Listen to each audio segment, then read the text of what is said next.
کیفیتوں میں میرے کملی والی کی محبت کا اظہار کرتے رہتے تھے، میرے حضور کی محبت کا اظہار کرتے رہتے تھے۔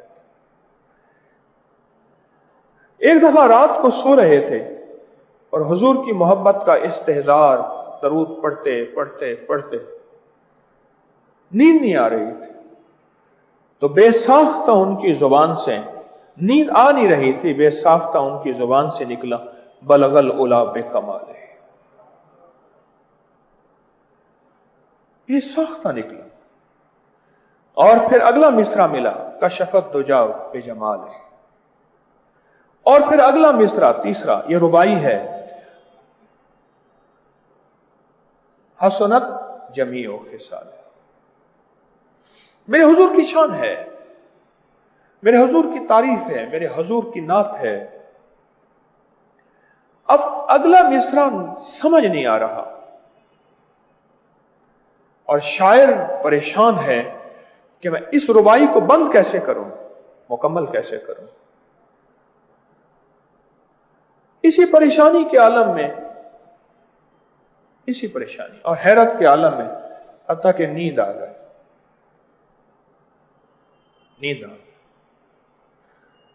جب نیند آئی تو میرے حضور خواب میں تشریف لائے اور حضور نے فرمایا کہے صلو علیہ وآلہ، صلو علیہ وآلہ۔ علی برادران مولانا محمد علی جوہر، مولانا شوکت علی، علی برادران کے مرشد تھے مولانا عبد الباری فرنگی محلی رحمت اللہ علیہ۔ وہ کیا کرتے تھے؟ مجمع کو جمع کرتے تھے، جمع کر کے اس رباعی کو وجد اور وجدان کی کیفیت میں پڑھتے اور پڑھاتے تھے۔ ہمارے اکابر سے تھے وہ۔ بعض اوقات انسان علم اور معلومات کی کمی کی وجہ سے اس عمل کو بدعت کہتا ہے۔ مجمع کو وجدانی کیفیت سے پڑھواتے تھے، وجدانی کیفیت سے، اور مجمع ساتھ پڑھتا تھا۔ کیوں؟ ایک بات یاد رکھیے گا، یہ جو لفظ زمزم ہے نا، زمزم، یہ وجدانی لفظ ہیں، وجدانی، زمزم وجدانی بول ہے۔ اچانک ملا یہ زمزم لفظ۔ ہم حاجرہ کبھی صفا پہ پانی کی تلاش میں، کبھی مروہ میں پانی کی تلاش میں بھاگ رہی ہیں، آئیں تو فرشتے نے پاؤں مارا، پر مارا، اور مارا فرشتے نے پر، اور پتھر پھٹا اور ایڑیاں رگڑی اسماعیل کی، اور وہاں سے چشمہ پھوٹا۔ اب پانی جا رہا اور پانی کی طلب ہے، تو انہوں نے ہاتھوں سے پانی کو روکا،